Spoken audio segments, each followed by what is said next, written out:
Welcome to the Holy Post.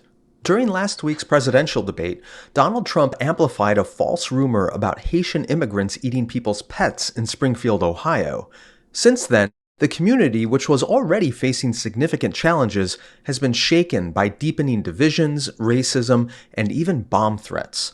Today, we look at how church leaders in Springfield are responding, what's really behind the pet-eating lie, and why are some of Trump's Christian supporters embracing the demonstrably false story?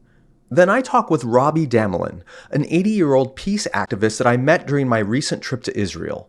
Robi's son was killed by a Palestinian sniper in 2002, and since then she's been partnering with grieving parents in both Israel and Palestine to advocate for peace despite growing resistance from leaders in both communities. And also this week, magic Dorito dust makes mice disappear. A quick reminder before we jump into the episode that we're launching a brand new podcast with New Testament scholar and New York Times columnist Esau McCauley next week. We are just a few days away, but we still need your help. If you want to be a part of the launch team for Esau's new show and help spread the word about it, then head over to holypost.com/launch team. Again, it's holypost.com/launch team. And don't forget that we now have edited versions of my show, The Skye Pod, available for free wherever you get your podcasts. New Skye Pod episodes drop every Friday. This week, I'm talking about reactions to the 2024 Confession of Evangelical Conviction. So be sure to get that and tell others to follow the Skye Pod as well. As you can tell, there's a lot happening at HOLYPOST Media right now, and we are really grateful for your help introducing others to all of our Christ-centered, pro-neighbor content. All right. Here is episode 635. Hey there, welcome back to the Holy Post podcast. This is Phil Vischer. I am here with two of my bestest buddies. Two of my 12 bestest buddies. My top two people that I really like. One is full of sunshine and actually has daisies on her shoulders. Oh, I thought those were fried eggs. As we speak. No! Flowers. Caitlin Chess is back. Oh, they're all over. It's not just two daisies on your shoulders. Lots of them. Yeah. There's lots of them. That's a lovely sweater. Did you knit it? My sister knit it. What? She crocheted it. Wait, yes. She can crochet that well to crochet a sweater She's very talented. With a pattern in the... Holy cow, that's tough. Skye, can you do that? Skye Jitani's also here. No, I absolutely cannot. No. Where did your crocheting skills end? I don't think they ever began. You've never. So I don't. You've never crocheted in your life. Have you, Phil? I'm trying to remember. I at one point in my childhood, hooking rugs became a fad. Oh, I remember that. Yeah, and you would get these little kits. There were, I don't know, they could be 12 inches square. I remember doing that now. Okay. I do. Okay, yeah, I did that, and I thought that was kind of fun. And then I think my mother tried to teach us to needlepoint, maybe. This is what childhood was like before video games. I know. This is what we had to do. We had to do fabric crafts. Sad. Which part is sad, Skye? The part that we did that, or the part that kids today will never do that? This is like when we were kids, somebody saying, well, I didn't have a chalkboard when I went to school and I had to use a piece of coal on the back of a shovel to do my arithmetic. That's what we sound like. I don't think it's like that. Cavemen. You do, kind of. I don't think it's like that at all, Skye. Okay. I think it sounds like we had healthier childhoods and we were out of doors and we were, Possibly. Although we ate a whole lot more Twinkies and snack cakes. Who's crocheting out in the woods? That's where I would get my inspiration, Skye. Okay. I would take my needlecraft out in the woods. My dog just came into my office and started licking me. And I have no idea how she got in here. We now sound like this is being recorded in a nursing home. I think the doors are closed. Sounds like 5 unfiltered minutes into Phil's brain. And now it's time for the theme song. What's the news that you like the most? Who's your favorite podcast host? If it's breakfast, get your toast. It's Skye and Phil and the Holy Post. Skye and Phil and the Holy Post. I and sometimes Caitlin.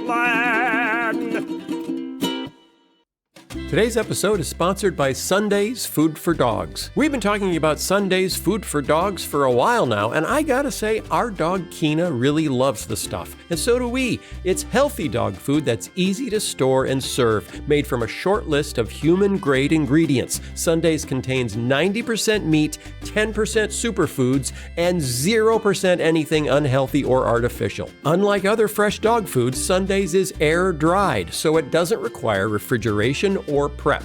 Folks who switch their dogs to Sunday's report softer fur, fresher breath, better energy, and more. Sunday's comes right to our door, so we never run out of dog food. Easy to store, easy to serve, good for your dog. And you can get 40% off your first order of Sunday's. Go to sundaysfordogs.com/holypost. That's sundaysfordogs.com/holypost. Or use code HOLYPOST at checkout for 40% off your first order. The Holy Post is sponsored by Blueland. Everyone has a toilet. No, this is not news of the butt. You can keep listening, Caitlin. Everyone has to clean their toilet. What if there was an easier way to clean your toilet that was also good for the environment? Blueland's sustainable toilet cleaner tablets. Drop one in, watch it fizz, brush, and flush. And they're completely plastic-free. Did you know it's Plastic-Free July? On average, people generate 1,800 pounds of plastic waste per year. That's not good. Blueland uses no single-use plastic in any component, from bottles, tablets, and wrappers to shipping. Blueland products are effective and affordable. Their toilet tablets are proven to work on rust stains, mineral deposits, lime scale, hard water stains, and more. And get more savings by buying refills in bulk or setting up a subscription. Celebrate Plastic-Free July with up to 25% off your Blueland order. This is a special limited time offer. Go to blueland.com/holypost for up to 25% off. Blueland.com/holypost for up to 25% off.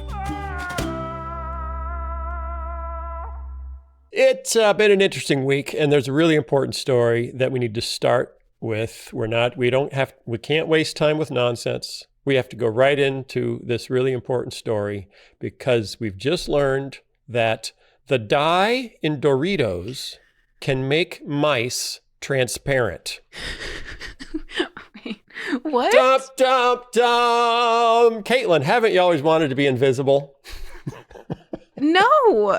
Isn't that, there was always that question for, if you could have one superpower, would you choose flight or invisibility?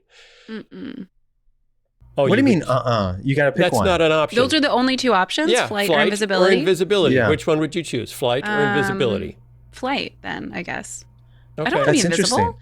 Well, you could There rob was a a whole lot more banks if you're invisible than I if you don't can want to fly. rob any banks. Sure. Was it, Phil, if I recall, that story many years ago, there was a gendered response, wasn't there? Women Like wanted to most- be Yes. invisible? Yeah. Oh, yes, gosh. and more men wanted to fly.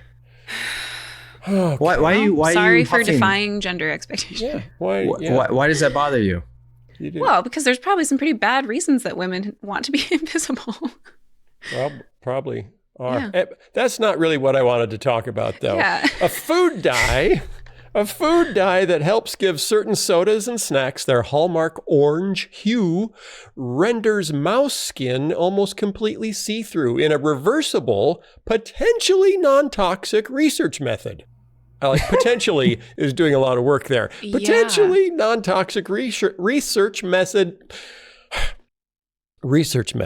that could transform medical and scientific imaging. Tartrazine, also known as yellow number 5. It's a little weird. I don't know what this says about science that yellow number 5 is orange.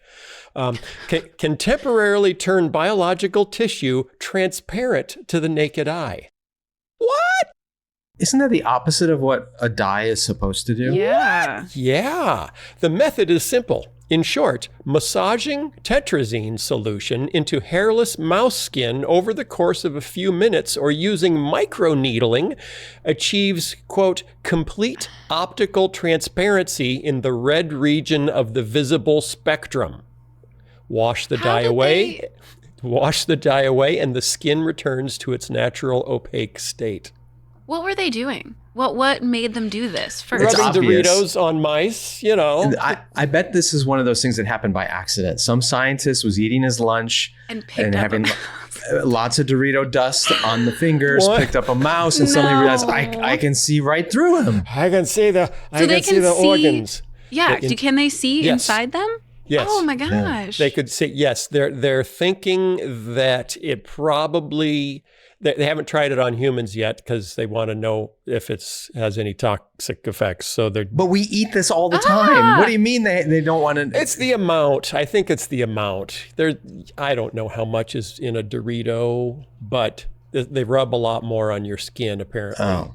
So I don't know. There's a basic physical principle called the Kramers-Kronig relation, which dictates that waves, light waves, are the result of predictable signals. As a result, a photon can pass through skin almost as if the tissue were homogeneous. If it takes a shorter path, avoiding all the bouncing and angle changes that increase the likelihood of absorption, ultimately, it will illuminate the inside of a mouse.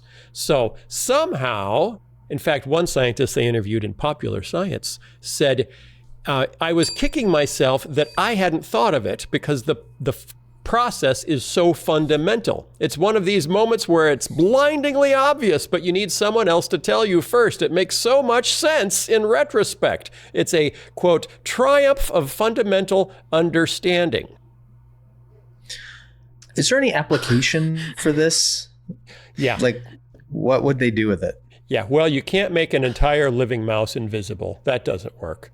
Why not? And Why you would can't. you want to? Why? Because it only penetrates. They would say the maximum might be a centimeter into organic tissue. That's still a lot. It's still a lot. It's still a lot. And they don't know if it would be a good idea to do it on people. But in the meantime, they think it will be, he says, we strongly discourage attempting this on human skin as the toxicology of dye molecules in humans, particularly when applied topically, has not been fully evaluated.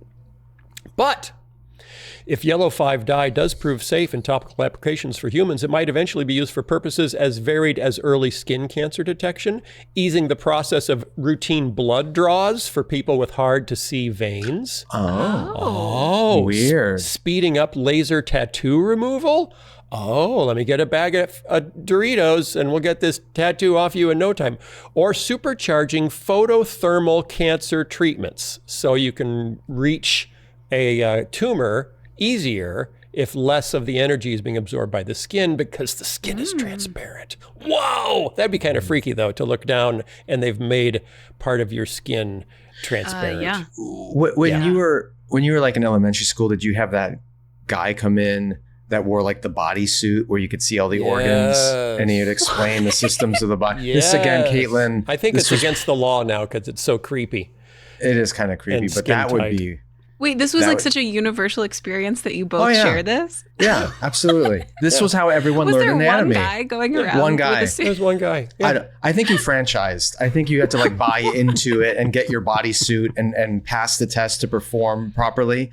But yeah, he would wear the skin tight bodysuit where all the organs were on the outside, and then he would like explain the different And that systems. helped you learn it better because it was on a person? Because you could see It scarred me. It was clearly. It was fun.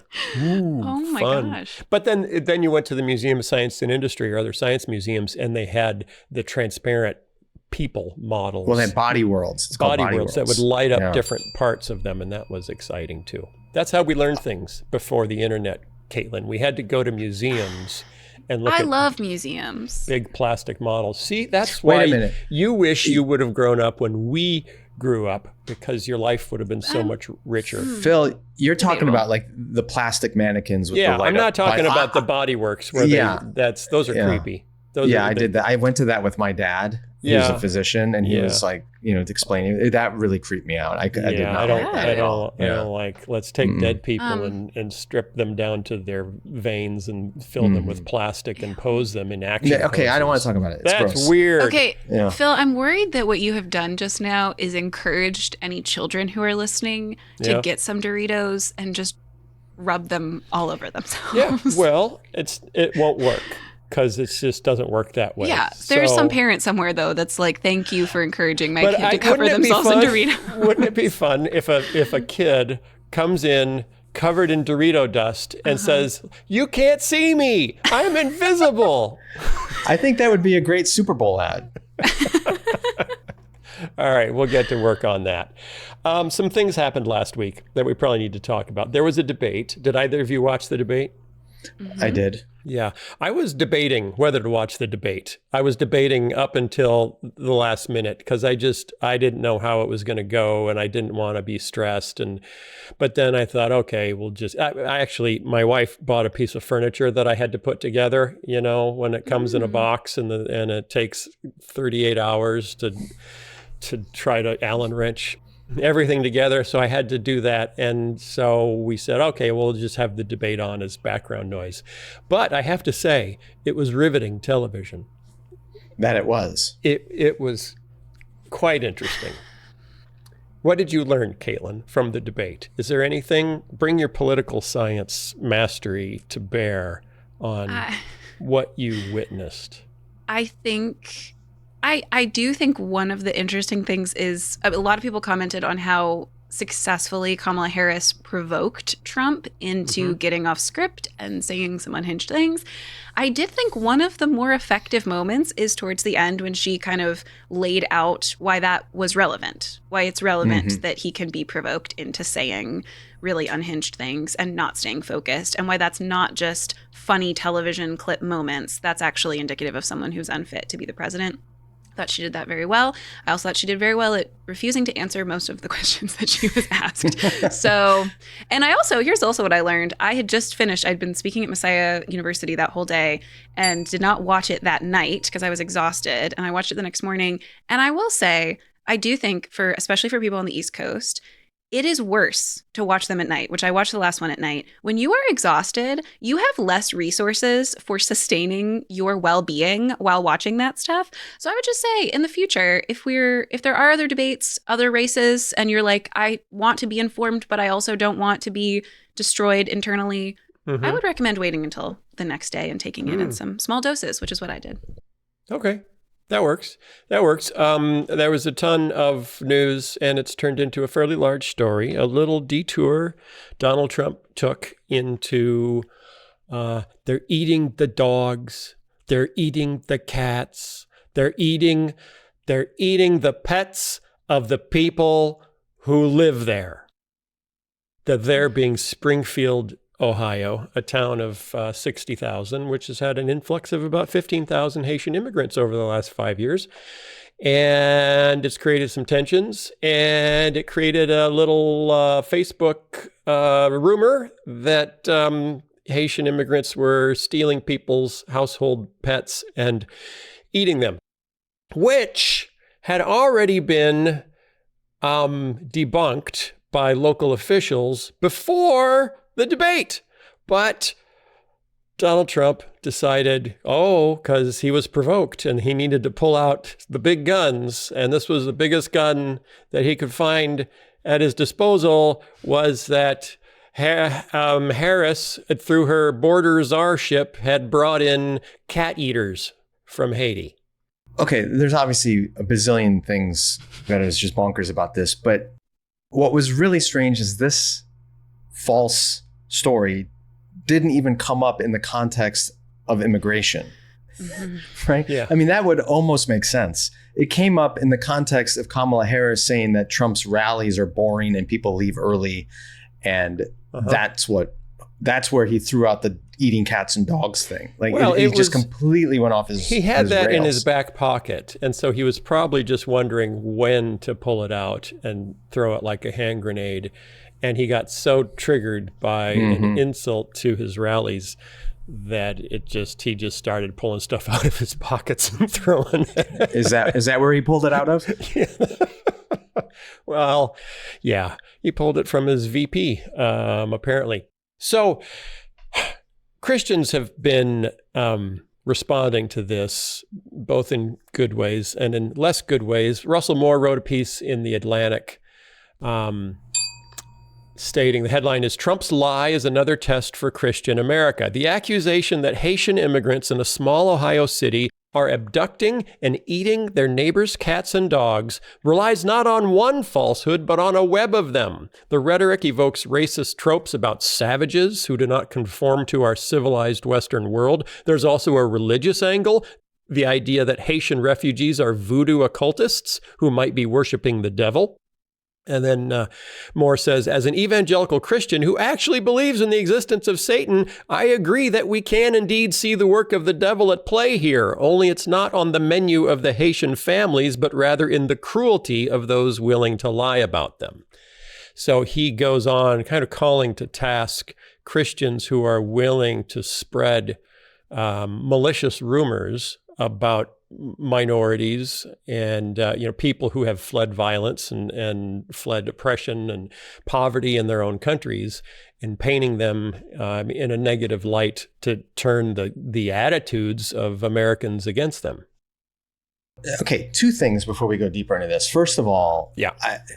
You mentioned earlier that Springfield, Ohio has got, 60,000 residents? Yeah. And they've seen 15 or 20,000 Haitians enter that community over the last couple of years. Yeah. That's an understandably difficult situation and It is. a legitimate concern for political leaders, both in Ohio, in that community, and even nationally. So on one level, this is an important question to be discussing and something that a presidential candidate should be engaging around our immigration policies and all that. I think that's totally legitimate. But by throwing out this ridiculous racist trope about Haitians eating pets, it has taken what is a legitimate political question and made it into this farcical, ridiculous sideshow. And it's dehumanizing to the Haitian community in Springfield. And at the same time, it has generated the worst possible responses in racist people coming. It's just it doesn't help the issue. If Donald Trump wanted to talk about our broken immigration system, which needs to be discussed, that was the wrong way to go about doing it. And secondly, what gets lost in this whole conversation and all the fighting on social media is that those Haitian immigrants are in this country legally. They are not undocumented. They are not people who snuck across the border. They've obeyed the law. And so you can argue whether the law needs to change. That's fine. But these are not people who've broken the law.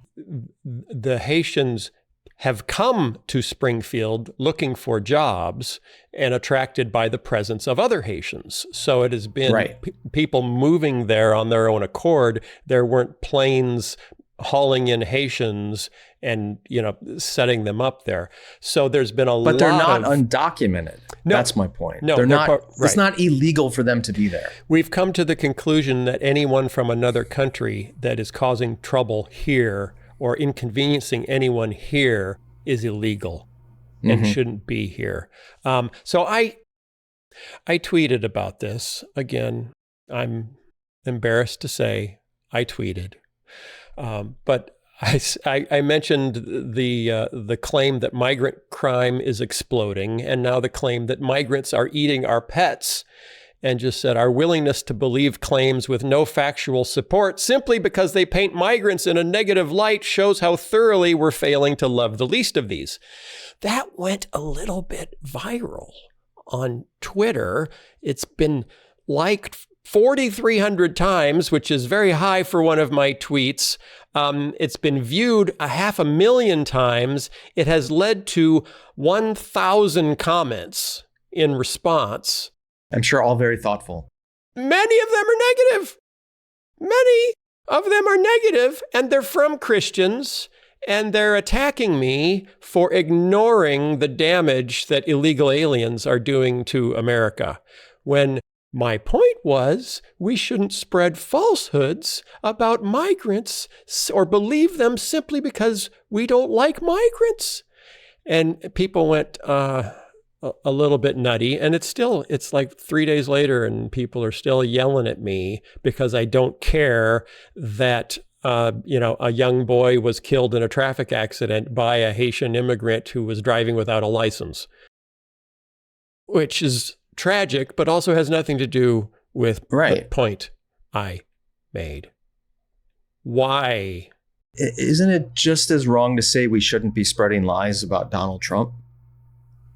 If you don't like Donald Trump, fine, don't like Donald Trump or don't like his policies, but we can say it's wrong to spread lies about Donald Trump. Yeah. It's wrong to spread lies about immigrants. It's wrong to spread lies about minorities. It's wrong to spread lies, period. That's just wrong. That's how is that controversial? So the mayor of Springfield has confirmed that elementary schools were evacuated in his town this week because of threats directly tied to lies about the Haitian community there. They had to cancel school for 2 days because of bomb threats. There were bomb threats against hospitals and government buildings in Springfield because of the right-wing hysteria about the pet abductions. Russell Moore says, when we're willing to see children terrorized, rather than stop telling lies about their families, we should step back, forget about our dogs and cats for a moment, and ask who abducted our consciences.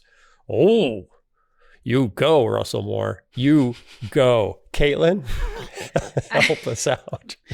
Well, I think it's important to go back to what Skye said about the real problems that are going on. Because one of the things I've seen happen online, and some of this by politicians and media outlets, has been, yes, okay, maybe these stories ended up being false. I think JD Vance even said this, like, maybe they'll turn out to be false, but it's still, I think he literally said, like, keep the memes coming, like, keep the conversation going.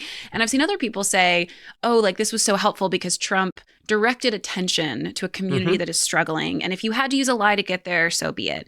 And I think it's really important to not just identify what is so deeply wrong here, which is, of course, the first thing we should do, especially because, as you point out in this article, people are being harmed by this. The immigrants whose lives are affected by this should come first in our concern.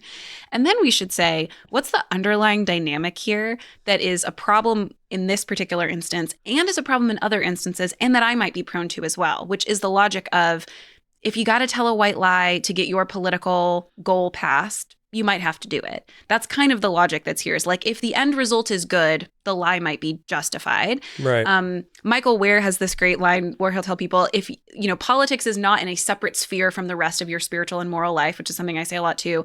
And he'll say, if you are someone who lies to get what you want in politics, you are someone who lies to get what you want. It's not separate in a political sphere, and the logic and the kind of justification only exists there. Like, no, if you do that enough in politics, you will do it in other places as well. You're someone who does it on Twitter to justify your political goals. You're someone who will do it to someone in your family, to someone in your church, to someone in your neighborhood. And I think it's worth reflecting, after we have focused a great deal of attention on the harm that's happening, the very material harm, the bomb threats and the mistreatment of immigrants, to then also say, what's the underlying dynamic here that I might think is something only other people ever struggle with, but oh my goodness, it's not as extreme of a lie, but I might find myself throwing out information that I didn't check. I didn't see if it was from a quality source. And then later when I'm called out on it, I go, yeah, but the main point is still the main point. Like, this person, like Trump, still bad, even if this article I shared about something he did was wrong, or this policy, still the right policy to support, even if some of my statistics were kind of off. And we need to examine, it's not just that those were not truthful things and I maybe intentionally shared wrong information or accidentally shared wrong information. It's, do I think that kind of thing is justified if the end result is good? In this case, it's certainly not justified. It's having real material effects. But even if it was, it would still not be a way that we want Christians to learn to engage in politics, thinking that if you got to tell a little white lie, it's worth it, which goes back to something we've talked about a lot. If you exaggerate the stakes, if you make people afraid, you can justify anything. If it's life or death, if it's our community versus our enemies, suddenly it's like what JD Vance tweeted. If it turns out to be false, so be it. But the stakes were so high, we needed to justify doing it. Yeah. Morally bankrupt. Yeah. Allie Beth Stuckey, who's a very prominent Christian blogger, tweeted that at first she thought Trump had made a huge mistake by bringing in the cat thing, but now she's thinking it was actually very smart. Even though it's not true, it's scoring points. And that's disturbingly transactional and fairly Machiavellian. Very. It may be scoring political points, but at whose expense? It's not at the Democrats' expense. It's not at Kamala Harris's expense. It's at innocent Haitian migrants' expense. It's at children at school in Springfield's expense. It's tearing the fabric of that community, which was already strained because of their circumstances. It's at their expense.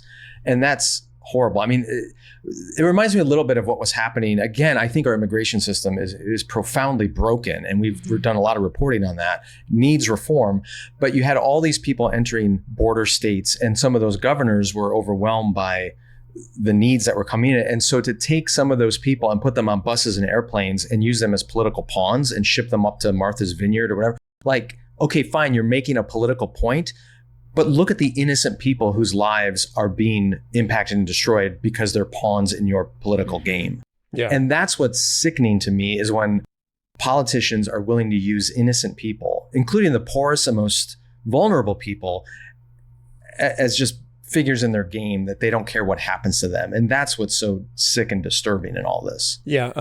Ezra Klein on his podcast this week interviews the head of Homeland Security and has him describe what has happened over the last 2 years on the border and with their policy about asylum and the efforts within Congress, and then the efforts that the administration took through executive order to try to address the situation. And it's fascinating. If you want to update yourself on what's actually happened over the last 2 years in terms of policy and attempts to address what's going on, check out this week's Ezra Klein show. I would recommend it. So Emily Bells, a Christian journalist, used to work for World Magazine, writing for Christianity Today, wrote a piece entitled, "Ohio Haitians Feel Panic, Local Christians Try to Repair Divides." So what is the church doing? Well, a lot of Christians in a lot of places are making it worse. But Christians in Springfield, Ohio,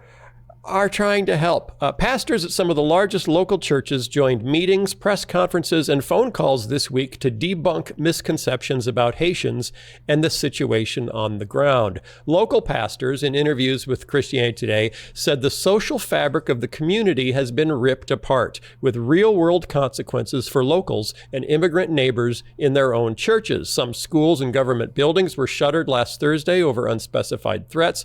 Officials who spoke against the rumors were doxxed online. On Friday, 2 elementary schools in Springfield were evacuated because of bomb threats, and another school was closed. One local pastor, Jeremy Hudson, pastor one of the largest churches in town, said it's like a tornado right now, politically and socially. We don't know what direction it's going to go, what it's going to take out, what the devastation is going to be. He added, "We do know in about 5 weeks, the election is going to be over, and we're going to be left trying to sew up the tears in the fabric of their society."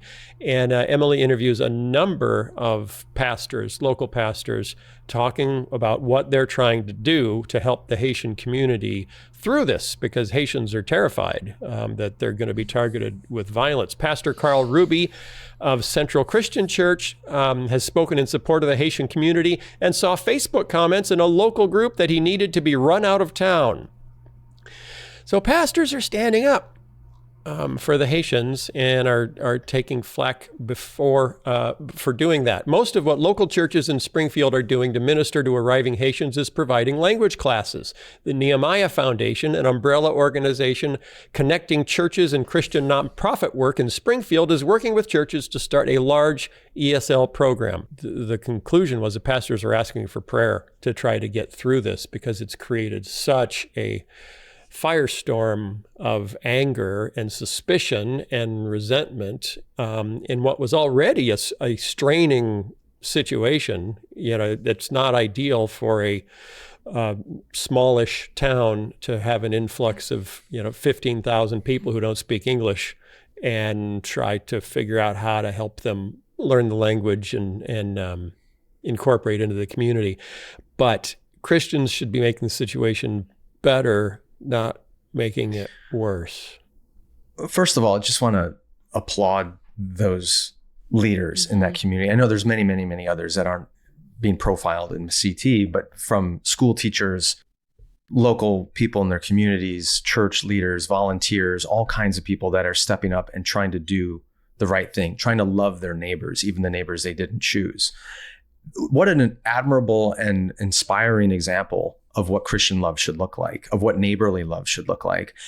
And contrast that with a political leader or many political leaders who are now using the stress of this moment and fabricating false stories to generate hate and division. That is the opposite of neighborly love. It's the opposite of what we're called to in Christ. And it's just sad to me that rather than looking at the situation in Springfield, saying this is really challenging and difficult, and we need to, marshal resources to help this community, and maybe we need to rethink immigration policies so that we can handle these kinds of things better in the future, a political leader says, I'm just going to throw a bomb in this, and to hell with who it affects and how many people are hurt or how many good-willed, even American citizens might be impacted by what I'm about to do because it's in my political interest to do it. It is the opposite of Christian leadership. And it just makes me angry. It makes me really angry. Yeah. Yeah. Caitlin? I think it's important to be clear, too, about what the strategy is for making these comments about they're eating the cats, they're eating the dogs.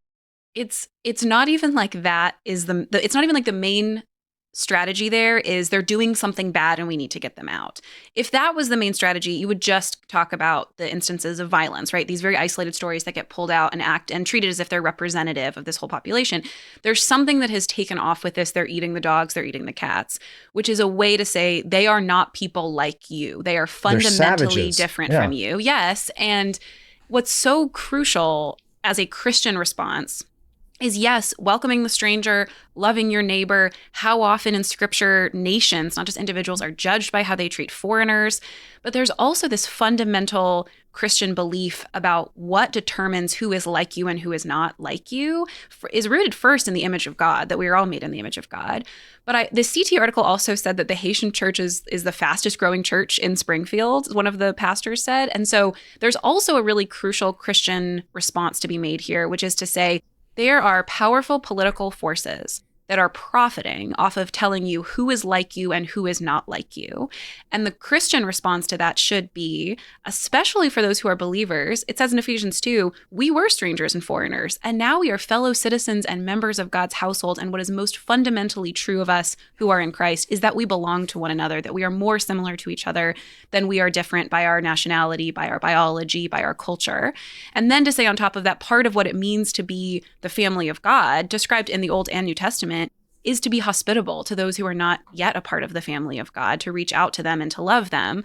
But I think one of the beautiful things I see in this description of these churches and these pastors that are acting differently is the way that it's rooted in this sense of who really belongs to us and who deserves care and who deserves our support and our defense. And too often I worry some of our churches, there are political failures. We haven't talked enough about these political demands in scripture. But I also think even prior to that, we haven't talked enough about how deeply we belong to the family of God across time and around the world, because we're often having these instances where it is believers, it is Christians from other countries that we think are so fundamentally different from us, which to me is just evidence we have forgotten who we are. We've misunderstood what the boundaries of the family of God are. And that's a political failure, absolutely. And I think that really deeply matters. But what scares me is that there's an even deeper theological failure there. It's not just a political failure. It's a failure to know what the gospel says and means and who we are because of it.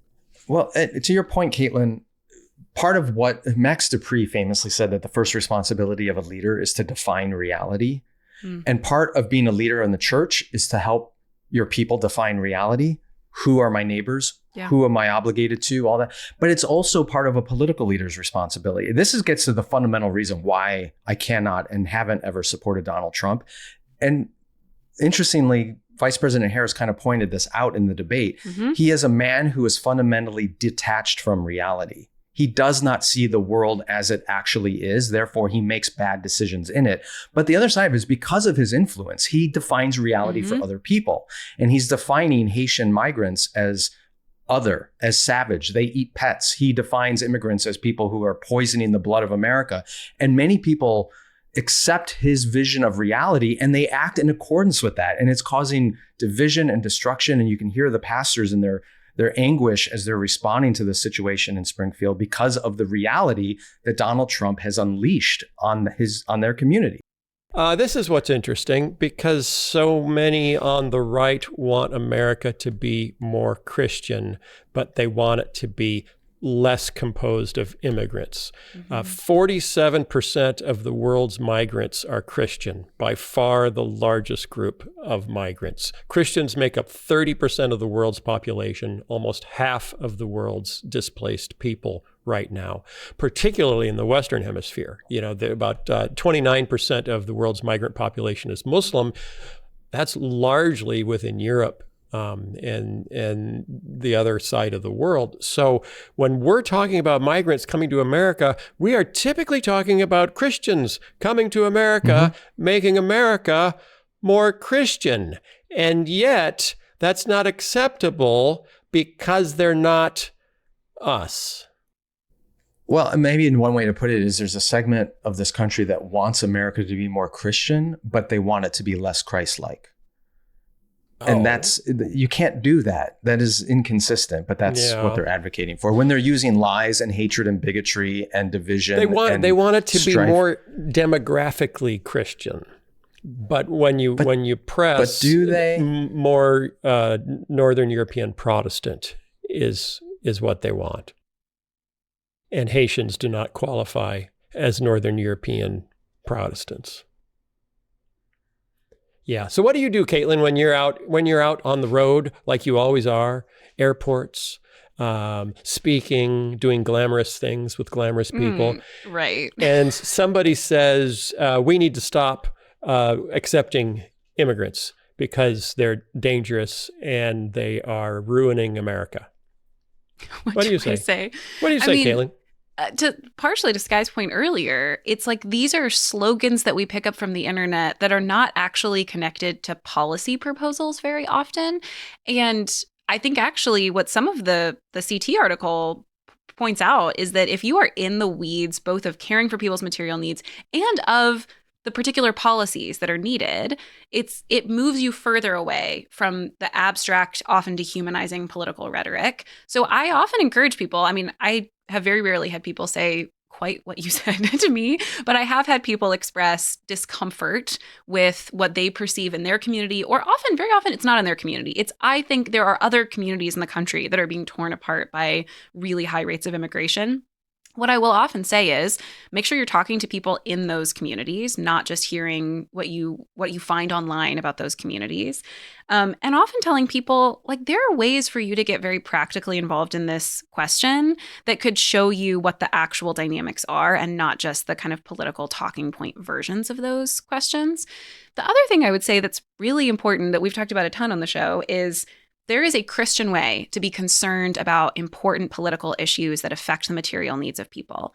And the non-Christian way of caring about the actual needs in our communities is either to dehumanize people in pursuit of it or to be consumed by fear. Like what I hear when I hear people say those things is that they have allowed fear to dominate and to motivate most of their political actions, which is why what I said earlier is pastors will ask me all the time, like, what is the sermon I can preach that will just sort of like fix the political issues in my church? Like, is it Romans 13? Is it a chapter from Revelation? Is it some, point in some story in the Gospels? Like, what's the passage that I could go to that would just kind of give the political theology that people need? And I'll often tell them, you should go to Ephesians 2 and talk about who we are as a community, that we are no longer strangers and foreigners, but citizens and members of God's household. You should go to a place in the prophets that, yes, calls out the injustice of God's people, but more fundamentally calls them back to say, you have forgotten who you are, that you belong to someone, that you are protected and provided for by a loving, just, sovereign God who has you. The idols you are worshiping cannot provide any of that for you. I often tell people who are Sunday school teachers or small group leaders the same thing, that we can have explicit conversations about policies, and I think we should. I'm the person that goes to churches and wants us to have those. But I have increasingly found myself saying, there is a deeper question here, and it's not just it's a spiritual formation question, but it's also just do we know who God is and do we know who we are? Because so much of the political rhetoric that I see seems like it's coming from people who are desperate to have some sense of identity, who are desperate to feel safe, who are desperate to know who their people are and that they belong to someone. Ezra Klein actually in a recent episode was talking about how so many of our political problems right now are fundamentally not problems we can fix with policy because they are fundamentally problems of we are desperately, horribly alone in the world, and we think that this is a good way for humans to live. And the whole time he was talking, I was like, this is where the church has great theological resources. I want us to talk about immigration policy in our churches and a biblical theology of immigration, a biblical theology of human life and the value of disabled lives, of unborn lives. I want us to talk about how Scripture deals with certain policies. But I think way before we even get to that, we just have to iron out who are we and who do we belong to and what is most fundamentally true of us, because so many of our issues are not issues of misunderstanding what Scripture says about those things. Well, like, we could pull out the verses that we wanted. They're fundamentally problems of, I don't know who I am or who I belong to or what's ultimately true in the world and how this story ends. It's not a story that ends in conflict or violence or lack of relationship with other people. It is a story that ends with perfect justice and peace and righteousness in community with people who know me fully and I know fully. Oh, that's good. Did you hear that, Skye? Did you hear how I good did. Did you hear how good that was? I did hear how good that was. I'm not even going to ask you to say anything else because you don't have to. It might mess it up. How good it would. Yeah, we don't want to mess it up. If you hear people saying, "Yeah, immigrant crime is exploding," just some simple facts. Since 1990, the illegal immigrant population has more than quadrupled, and violent crime has been cut in half. So we have many, many more illegal immigrants living in the U.S. today than 30 years ago, and our crime rates are significantly lower. Not because we have more illegal immigrants, but they're not higher. So there just isn't data supporting the accusation that we've filled that other countries have emptied, as Trump said, their prisons and insane asylums and shipped all the people here. Okay, that raises a question I've had for a while. Hey, I was just wrapping up, Skye. What are you doing to me? Sorry. Okay. We don't have to go here. No, what's your question? I mean, every time Trump brings up this topic, he always mentions they're emptying their asylums and sending their people here. Yeah. And it has made me wonder, does he misunderstand what it means for people to seek asylum? Does he think those are people who have been released from asylums, like mental patients who are seeking asylum? Does he understand what that means for an immigrant to be seeking asylum in the United States? Skye, I have to let you in on a little secret. What?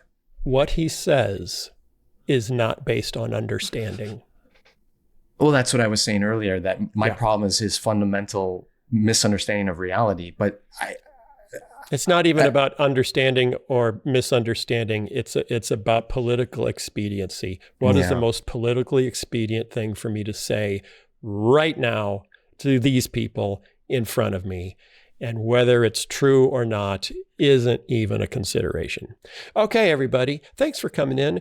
I hope that learning about what pastors in Springfield, Ohio are actually doing to try to help is encouraging to you. And I hope Caitlin's words are as encouraging to you as Skye's are discouraging. And they kind of offset because Caitlin has daisies on her shoulders. And Skye is wearing a Cubs hat, and they never win. So it's a Bears hat, and they lost miserably on Sunday. It's a Bears hat, and they lost miserably. It was a big C. I didn't notice that it was the wrong C. Yeah, you're right. Bears, not Cubs. Okay. Hey, we appreciate you guys. Thanks for listening. Thanks for supporting us. Go to holypost.com, and you can find out. Check out my little animated shorts that I'm making for the evangelical declaration of what? Accountability. Evangelical declaration of nothing. Conviction. It's conviction. An evangelical confession of conviction. Is that it? It's evangelicalconfession2024.com. Evangelicalconfession24.com. Or if you're an American, evangelicalconfession24.com. Go check it out. And there's some little animated shorts that I made that are kind of fun. We'll see you next week. Bye. The Holy Post is sponsored by Faithful Counseling. I'm not super good at people stuff. I like ideas and technology and puppets. When Lisa and I got married, it was a shock to see just how different we approach the world and each other. The thoughtful gift of marriage counseling from one of our parents was a huge help in those early years. Faithful Counseling can help you get through life's rough spots with more than 3,000 licensed therapists across all 50 states. Faithful Counseling makes it easy to find a great therapist that'll work for you. You can meet over video or phone sessions, and changing therapists is easy and free until you find the right fit. So don't struggle alone. Let Faithful Counseling match you with a licensed therapist who can help you grow into the best version of yourself. Visit faithfulcounseling.com/HOLYPOST and get the professional, faith-based counseling you need. And there's a special offer for our listeners. Right now, you can get 10% off your first month at faithfulcounseling.com/HOLYPOST. Thanks again to Faithful Counseling for sponsoring this episode. We've done a number of episodes both here and on the Skye Pod about the war in Gaza and the wider Israel-Palestinian conflict. Back in episode 627, I interviewed Reverend Dr. Munther Isaac, the pastor of the Evangelical Lutheran Christian Church in Bethlehem. He talked about the Palestinian Christian community in the Holy Land that many American Christians have no idea even exists. Well, today I want to introduce you to another remarkable person that I met on my trip to Israel in May. Robi Damelin is originally from South Africa, but she's lived in Israel since 1967. As you'll hear, she came to fight for Israel in what became known as the Six-Day War. But her understanding of the conflict with Palestinians took a dramatic turn in 2002, when her son David was killed by a Palestinian sniper. That's when Robi joined the Parent Circle, a grassroots organization made up of hundreds of bereaved Israeli and Palestinian families who are now working together for peace and reconciliation.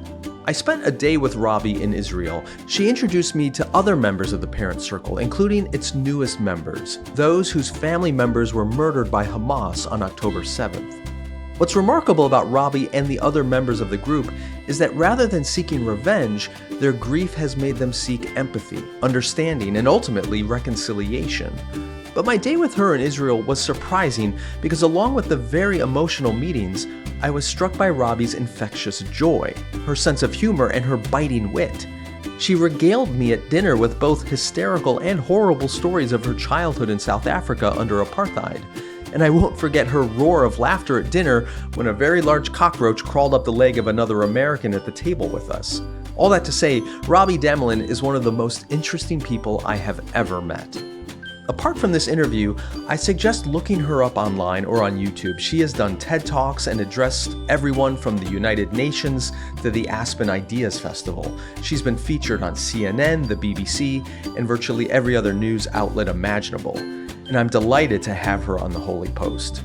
Here is my conversation with Robi Damelin.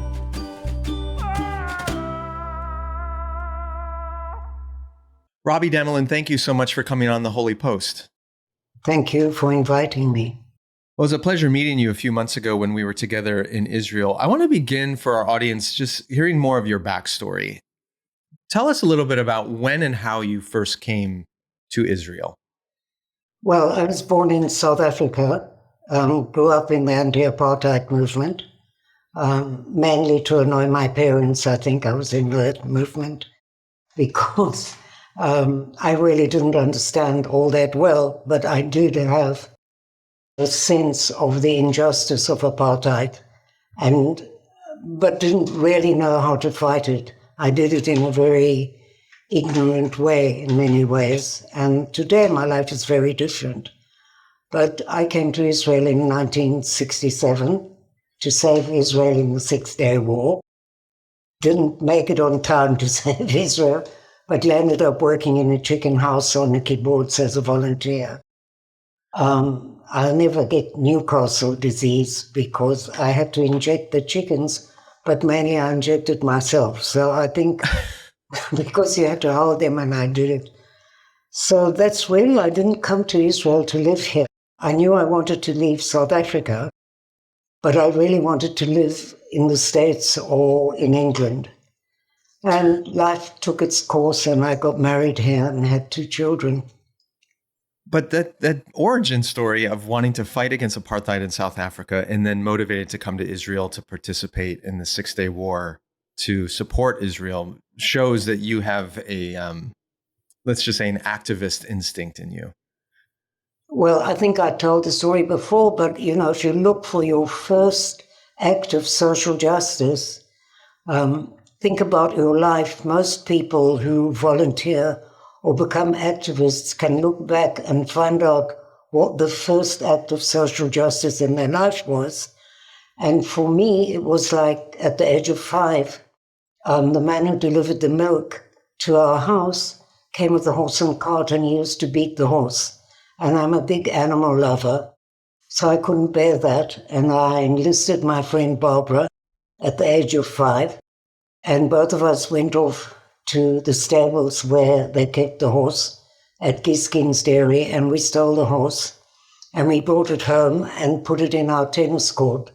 And of course, my father came home and found a horse in the tennis court. He was not delighted, to say the least. And That was really the beginning. And after that, I got sent to boarding school as a punishment, whereas my parents should have realized that that was an act of love, actually, to save the horse. Well, I mean, I think many parents have misunderstood our children's passions at a young age for a lack of discipline or obedience, but it flourishes into something good. So let's talk about the real turning point in your story that you shared with us, and you've shared many places, and that was the loss of your son, David. Was it 20 years ago now, or is it more than that? It's more. It was in 2002. But, the time goes away, but you don't lose that pain. You just learn to live with it next to you. And what you do with your life is very important in how you handle grief. Very much on the 7th of October, my reaction to the 7th of October with the attack by Hamas was very similar to my reaction when I heard that David had been killed by a Palestinian sniper. It was, I have to change the world overnight. And so I went immediately into action. I did something close to 100 and something interviews within 2 to 3 weeks. And I traveled to America. Actually, I've been to America 5 times since the beginning of the war. And I've been to London and Italy and Germany, all with this intention of giving this message of hope in a way, but also of reconciliation and to stop the war and to stop the occupation. And all of these things motivated me to get out of bed in the morning. And when I look at it, it seems quite insane to do all of this traveling. But so many extraordinary things came out of this, because the 7th of October, the reaction of the world was to look for some hope. And hundreds and hundreds of people turned to the parent circle, mainly to the American friends, to get some form to ask us to please do a dialogue meeting, a Palestinian and an Israeli from our group, or to do something. And so actually the World Bank turned to me to ask me if I would come to Washington with the Palestinian partner, because the Jewish staff and the Muslim staff were not talking to each other. Can you imagine how absurd that is? That I have to come to America to handle that polarization. But it had another deeper, much better meaning, in that we managed to reunite with Georgetown University, who have been our mentor for many years. And so we created now an online version of a dialogue meeting, together with a manual and question and answers and a website, which can be used for universities and schools and churches and mosques. And that's doing something that's tangible after the war. Something tangible is so important for the soul. It's not just sitting and saying, oh dear, there's a war. It's like, what can I do to make a difference? And actually, the Teachers Union in America invited us to come and do a dialogue meeting in Texas, of all places.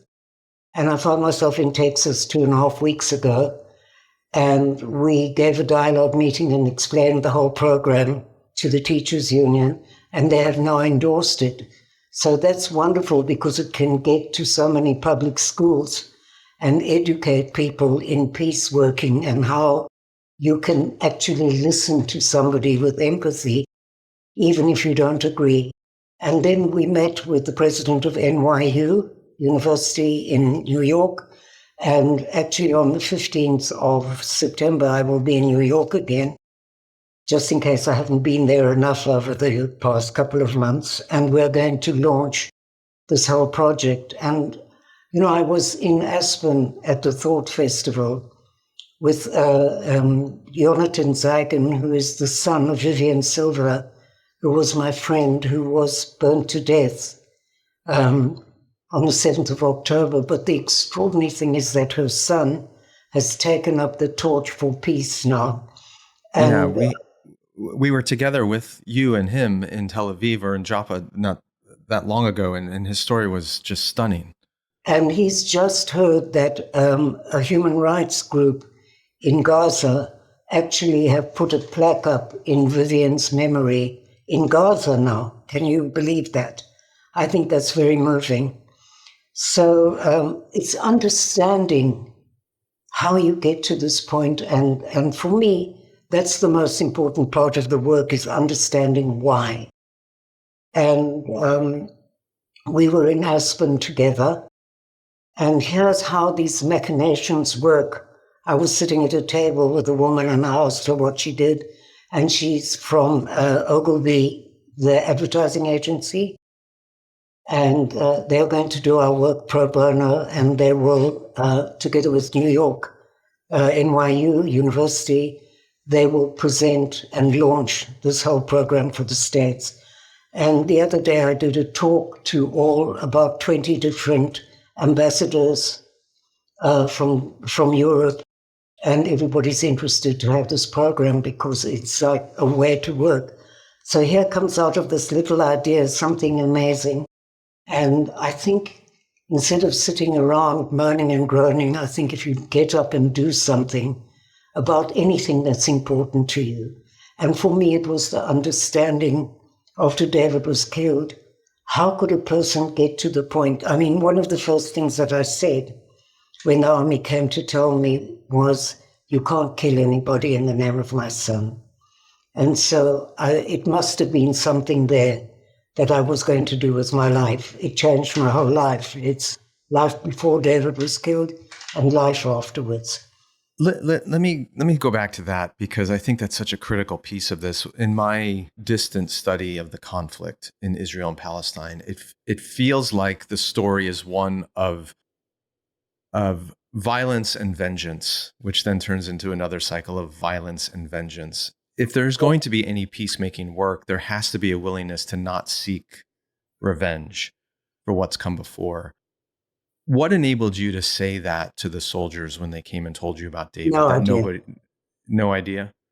I don't know. It might well be my whole background, growing up in South Africa, the Truth and Reconciliation Commission, who I was, the survivor in me. It could be anything.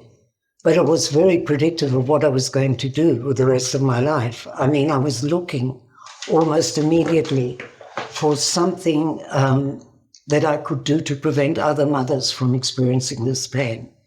So I started to look around, but I gave a talk at a huge demonstration, and people from the parents' circle heard me talking, and they came to invite me to a weekend in East Jerusalem with Palestinian and Israeli bereaved families from the parents' circle. And I remember sitting around the table and looking into the eyes of the Palestinian mothers and recognizing that we shared the same pain. And I never had this experience of wanting revenge. I don't know why. I can tell you that when I think about understanding why, how come the Israeli army has become so cruel and vicious and wanting revenge? Because they were humiliated on the 7th of October. They lost the war.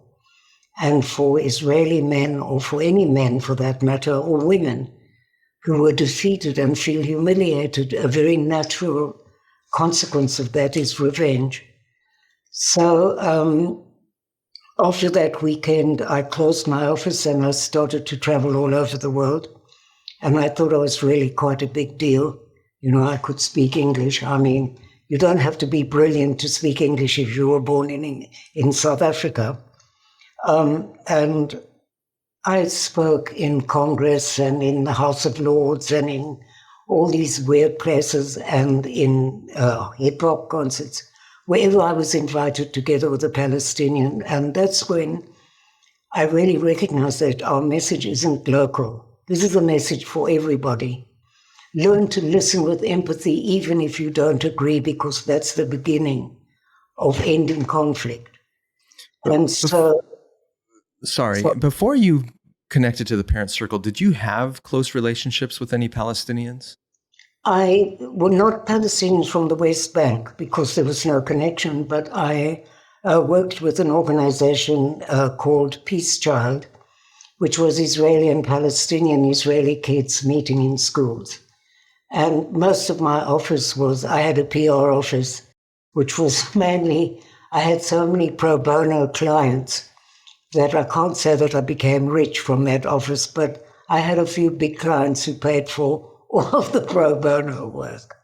So yes, I was always concerned, but I didn't know Palestinians from the West Bank. There was no connection really. So that weekend was the first time that I met Palestinian mothers, especially bereaved mothers. And I know it's your habit to, whenever you go and speak someplace, you partner with a Palestinian parent who's lost a child. Why is it important for you to go together rather than speaking to your own communities about grief? Because if I stand on the stage with a Palestinian and we speak in the same voice for reconciliation, and we speak in the same voice for ending the conflict, then surely that's an example to people, because we are the least likely of all people to talk about peace. But if people would only understand the consequence of loss. You know, we talk about wars. Everybody's a great expert now on the Middle East. I don't know if you've noticed that, but everybody knows everything.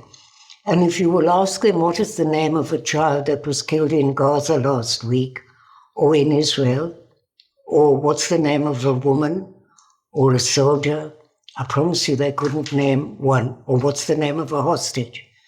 And so I think that much of what we do is humanizing the conflict. And I say to the students, for instance, you know, it's the first time that Palestine has been on the map for so many years. Can you imagine if all of these students who are so filled with energy and so filled with wanting to make change, if they would support all the organizations on the ground who are working for peace? It doesn't mean necessarily the parent circle. It could be combatants for peace. It could be women wage peace. It could be breaking the silence. All of these wonderful organizations and the equivalent in Palestine. Can you imagine how much more effective and how much that would create change in my life and in the life of Laila or Bassam or one of my Palestinian partners? But, you know, so it's just taking that energy and putting it towards peace. One of the things that I found striking when I was in Israel in May is all over the country, you see these stickers, bumper stickers, signs, flags that in English and in Hebrew says, "Finish them." Can you speak to the spirit that is in your country right now since October 7th? I mean, you're doing such good work in trying to bring reconciliation and peace and modeling that, but there is resistance. There is a spirit. Of course there is. That, I mean, similar to your parents not understanding your desire to rescue that horse when you were 5 years old. Describe some of the resistance that you're seeing, or how does that spirit of vengeance take root, or what does it look like right now among ordinary citizens? But look, I'm sitting here in my apartment in Jaffa. We are now threatened with Iran and with the Hezbollah. So when people are in fear, they become very angry and hate. And that's when it becomes violent. And so you're sitting on, and if you watch the Palestinian news and you watch the Israeli news, that's a parallel universe.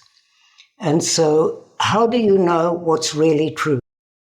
The Israeli army, there was a school which was actually, the Israeli army claimed that it was a terrorist hideout and that not 100 people were killed, 19 people or something like that.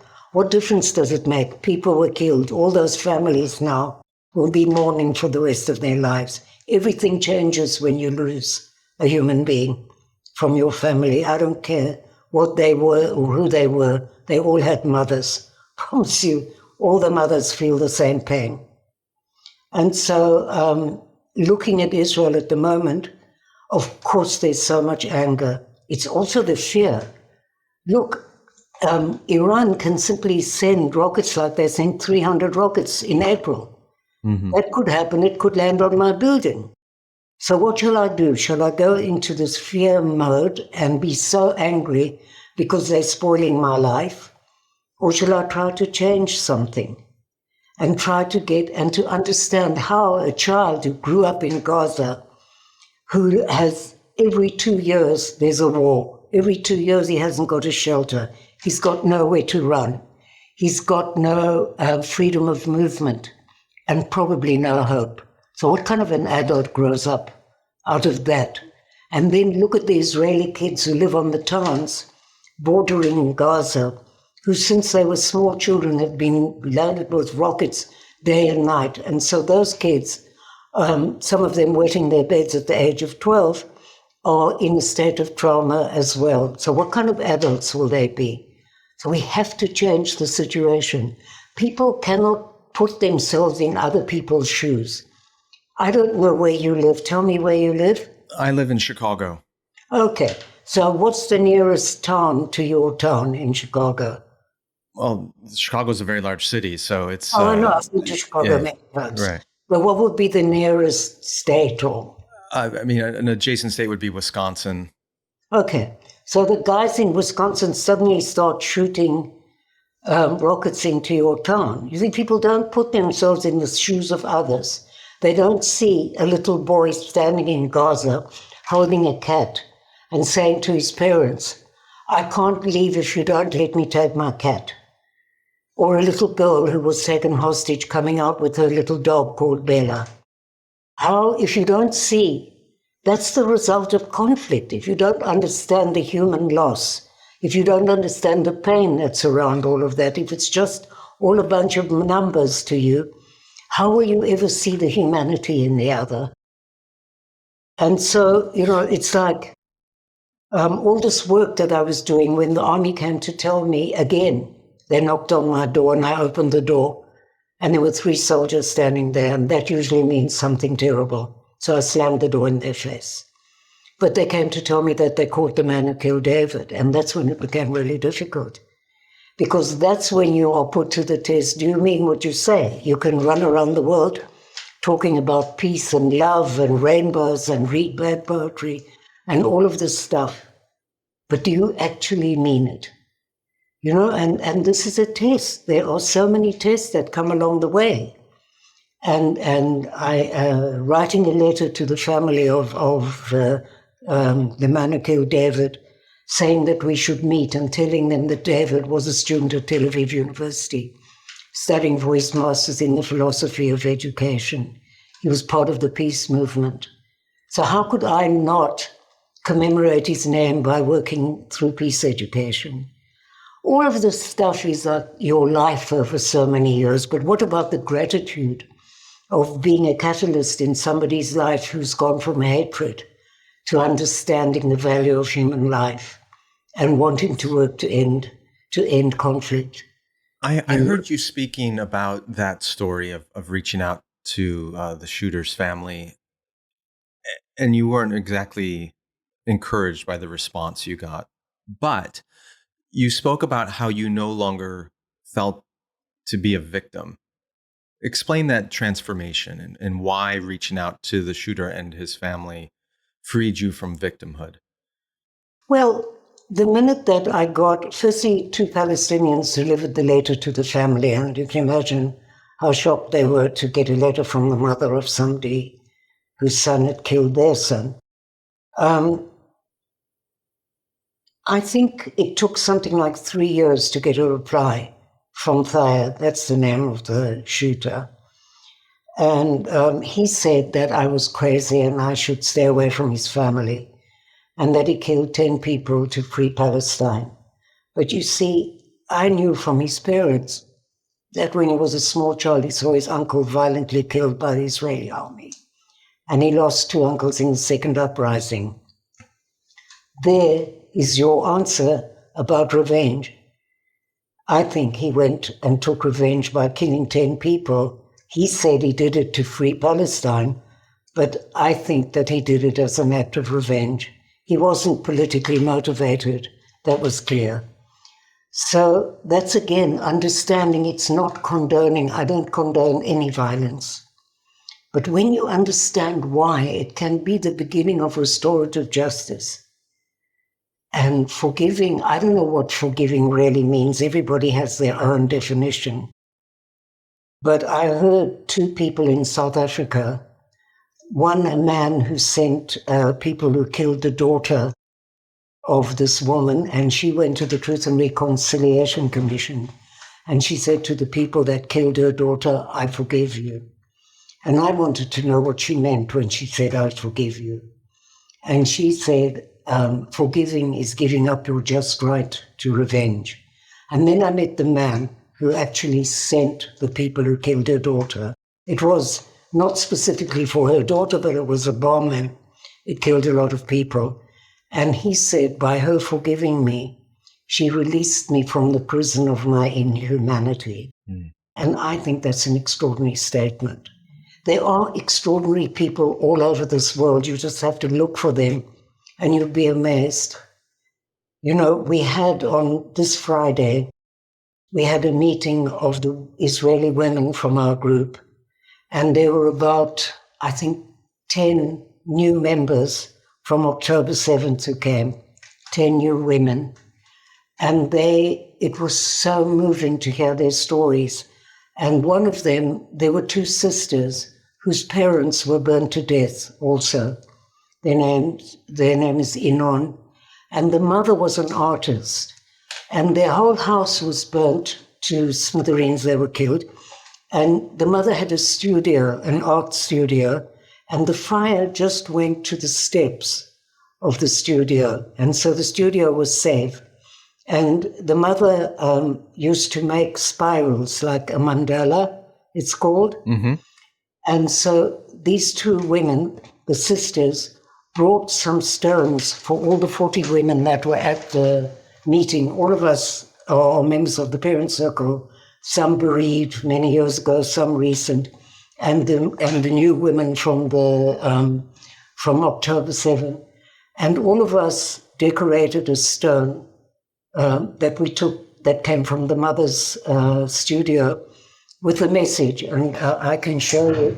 We took mine, I picked up just randomly. They put them all in a basket after the Mandela, and mine said Ofek, which is in Hebrew meaning vision. And so there was love and peace and all the things. And it was so extraordinary. I want to take this exhibition all over the world now of these 40 stones or 50 stones, because the story of 2 sisters who now want to stop the war and are talking about peace, who've just lost their parents, who were burned to death. Isn't that extraordinary? I think it is. It is. It is indeed. Before we wrap up, I want to talk to you a little bit about what the response has been to the parent circle since October 7th. What is the Netanyahu government engaged with members of the parent circle?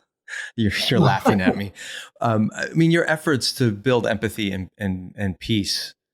What's the response been from officials in Israel? Oh, goodness me. Firstly, long before the war, we do a lot of cross-border work in schools.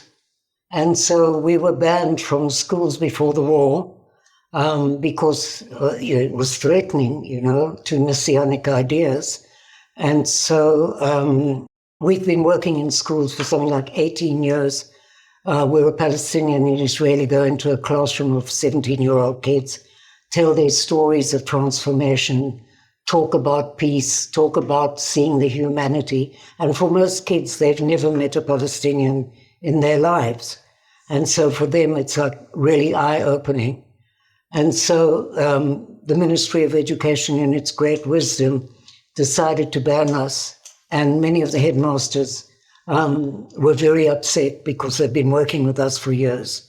And so we took them to court, and I'm pleased to tell you that we won. And so we now are allowed to go back to schools. The same thing happened with our summer camp. And by the way, the kids just returned from the summer camp. We sent 40 kids to Cyprus, 20 Palestinian, 20 Israeli bereaved kids, so that they could heal. And it was amazing. I can't describe to you how much love came back out of that whole summer camp of kids who were very angry before. I heard from a number of both Israelis and Palestinians who'd worked for peace that October 7th felt like a major step backwards. Do you feel that way, or do you still have hope that despite October 7th, despite the threat now from Iran, that there could be a breakthrough and some significant change comes out of this moment? I think it will come if we get forced into it. I think it will come if this government falls. I really don't want to talk politics, but it is clear, that it's not going to happen with this cadre of human beings who have messianic ideas, and neither side is actually going to disappear. And so one of the things that I really would like to say to whoever your audience are is to please don't be pro-Israel, don't be pro-Palestine. Be part of the solution, not the problem, because the pro-attitude is importing our conflict into your country and creating hatred between Jews and Muslims. I'm sure that's not what you intend, but that is the result. As you've traveled to the U.S. and you'll be back here again, what are you seeing here that you mentioned the importing of hatred between Jews and Muslims, but are you noticing, do you see hope coming from the United States, or is it part of the problem? Well, I'm not supposed to say anything political on your... Not asking political, I'm just asking about in general. Well, but it is, because suddenly, actually at this teachers' union, Kamala Harris came to talk. And I saw this huge upsurge because there were about 3,000 to 4,000 people there listening, because there was a kind of hope. Now, whether you agree with that or not is irrelevant, but hope is a very important... I'm sorry about the cat. That's Sylvia. Her name is Sylvia Platt on probation. So it brings hope. And you have to admit, regardless of what your politics are, that hope is a very important equation in settling peace. And I'm hoping that for America, which is so polarized, I can see it. I can see the anti-Semitism. I can see the Islamophobia. I can't understand why some kid who goes to a university in America to study and happens to be Jewish has to be blamed for decisions that are made in the Israeli parliament and by somebody, who has nothing to do with them. You can't use that as an excuse to come out from under the rocks. And so if we can just show another example, then maybe this polarization also could end. Because even if you don't agree with somebody, talk to them, listen to them. I'll just give you one example. I was in a classroom in San Diego with kids, and I was at the University of San Diego, and I went into a classroom and I thought, you know nothing about Israel and Palestine, and I don't think you care. And this is long before the war. And I think that there was such an unpleasant atmosphere in the classroom. Nothing to do with me. That was just not a nice... They were sitting separately, and it didn't look at all harmonious. So I said to them, okay, I'm coming back tomorrow. I want you to please all tell us the story of why your grandparents came to America. You can't believe the storytelling that came out of that classroom and the acceptance of kids of the other, and that's a very important part. of the work that we're doing is listen to the other person's story, understand why. Robi, I thank you so much for your time today. You mentioned earlier that if you look carefully around the world, you'll see extraordinary people, and you are one of them. And I'm grateful for the time I had with you in Israel, grateful for the work that you're continuing to do, and the example of taking grief and using it for peace and action. And I pray that your work and the work of your partners, both in Israel and in Palestine, would increase and have a positive effect on these terrible days. Thank you so much for being with us. Thank you, Skye. The Holy Post podcast is a production of Holy Post Media, produced by Mike Strelo, editing by Seth Gorvet. Help us create more thoughtful Christian media by subscribing to Holy Post Plus at holypost.com/plus. Also, be sure to leave a review on Apple Podcasts so more people can discover thoughtful Christian commentary, plus ukulele and occasional butt news. Visit holypost.com for show notes, news stories, Holy Post merchandise, and much, much more.